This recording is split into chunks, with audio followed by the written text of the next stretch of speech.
Hello and welcome to the 2022 Subaru WRX. This is the 5th generation of the more fun Impreza. They split Impreza and WRX off a while ago, but this is the first WRX on Subaru's global platform, which is a good platform and it should lead to good things for this vehicle.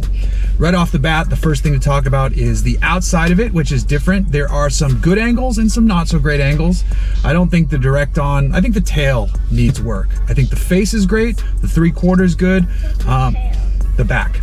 I don't mind the cladding, and then I actually like the little vents built into the side of the cladding. I think that looks pretty cool. The wheels look nice, all that stuff good. And you can't go wrong with World Rally Blue Pearl paint, which this car has. Now on the inside, these seats are bolstered nicely, they're comfortable. You've got an 11.6-inch screen here in the center, which is standard across all of them. There's an available Harman Kardon sound system, which this car has because it's a limited model. And the steering wheel looks and feels good. This has the stick, so the shift lever feels great in your hand. The throws are nice and precise, and you've got stainless pedals down there, or aluminum pedals, just metal pedals. Everything looks nice. The hood scoop looks great on the outside. It almost looks a bit more STI-ish, the hood scoop specifically, which is really cool. Reminds me of like a couple generations ago, the hood scoop specifically. But everything else is pretty good. Now, I'm gonna start driving here so we can talk about the 2.4-liter Boxer Turbo under the hood. We're making 271 horsepower and 258 pound-feet of torque. And I already mentioned that you can get this with a 6-speed manual gearbox. You can also get it with a CVT. I'm not going to comment on how that one drives because I haven't driven it. I will say, in the CVT game, Subaru does it the best. So it might not be an abysmal thing. It might not be. And the crazy part is that, well, we'll get to the crazy part in a minute. Let's talk about this. This car pulls really well. The torque is available from 2,000 RPM up on to 5,000 plus.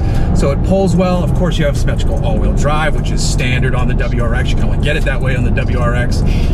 The brakes feel great.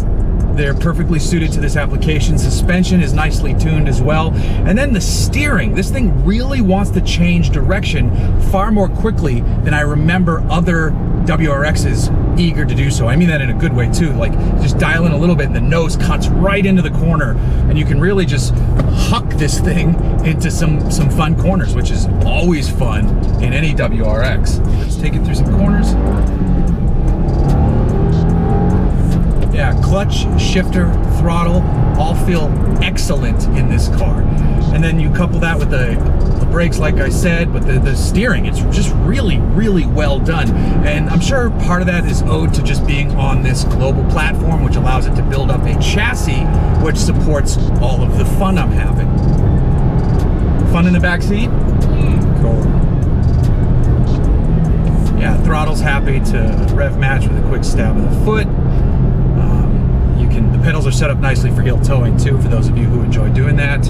Now, I mentioned something was weird as it relates to the CVT version. So, of the trims, there's a GT trim that sits at the top, and it costs the most, and it gets the most extra sporty stuff that you cannot get unless you get the GT trim. And what you get is adaptive dampers, different drive modes, and a few other goodies that should sporten up the driving experience. But the GT version only comes with a CVT. That is a bonkers packaging decision. Now, I get manual gearbox take rates for vehicles is typically low, but we're talking about a WRX here. I have to imagine that take rates on the WRX manual gearbox are better than just your average vehicle that also happens to offer a manual gearbox. And it has to be. So it's a massive bummer that for those of you who want to shift it yourself, you cannot get the most dynamic version of this vehicle. On the flip side, what I'm experiencing as it sits is a really good car. Especially, I mentioned the platform and chassis changes. Ooh, that is a pretty Porsche. I mentioned the platform and chassis changes, and it's resulted in a nicer and quieter WRX on the inside as well. it's a nicer place to be in here. You're a little bit more isolated from the road noise. Obviously, it's not an S-Class Mercedes, so you're still going to get some of that, but this cabin is really nice. It's a more mature, in a good way, WRX. The big screen works well enough. It's fine. It's fine. It's fine. It works. It's not bad. It's just not. There's nothing great about it either. So, but back to the weirdness. Like, I just don't understand the packaging decision to be like, oh, we're gonna make this cool one, but you have to get a CVT. Now, some news came out while I've had the car that pushes this concept even further in an insane direction, and I wonder if it'll lead them to change their mind and offer a souped up version of this. Now, I say souped up version of this, and some of you are like, well, yeah, there's the STI. You know, it goes Impreza, it goes WRX, it goes STI. They're not going to make an STI version of this. They've announced that they are saving development of the next STI for whatever the future holds, which will likely include electrification. Now, that part doesn't bother me. I think that could lead itself to become something awesome, especially if you use like true torque vectoring all-wheel drive through the assistance of electric motors, or just a massive torque punch of electric motors. We could have a lot of fun daydreaming and imagining what might be possible. But to not build an STI version on this really good WRX really kind of sucks. Maybe take rates for STIs have been dropping, and Subaru wants to transition themselves not away from their rally heritage, because they still participate in rally and all sorts of racing and motorsport and stuff like that, but they're adding more electrified products to their lineup. You know, so I don't really know. I would love to have sat in on those meetings where it was like, okay, this is the decision, we're sticking to it, no STI for this generation of WRX. It feels wrong. However, maybe on the flip side, some bonus is that maybe they'll reverse their decision for the GT to be CVT only, so that we can get still get a more souped up version of this experience. I'm gonna have to borrow one of those GTs so I can feel the CVT and so I can feel the other upgrades that come with the GT package. For now though, for this one feels really good. I'm trying to remember the price of this one, and I'm blanking on it. It's in the mid-30s somewhere, because it is a limited trim with the Harman Kardon sound system,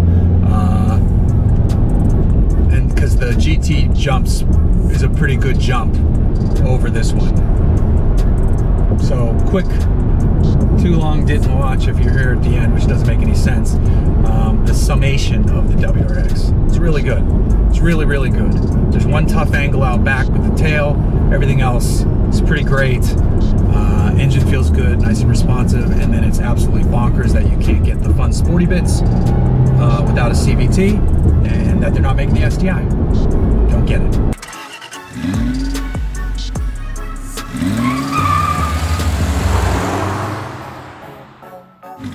Hello and welcome to the 5th gen Subaru WRX. Daddy? Yes? Did you say Gen? Yeah. Gen is short for generation. It's spelled differently. Monday, sleeping over here.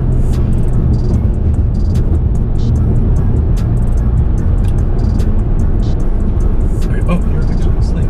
I was talking about the car in front of me. That's really funny. There's an RV a couple cars ahead that pulled over to let some cars go, and the car directly in front of me wasn't paying attention and didn't take advantage of it. That's why I said sleeping. I didn't realize she was actually asleep.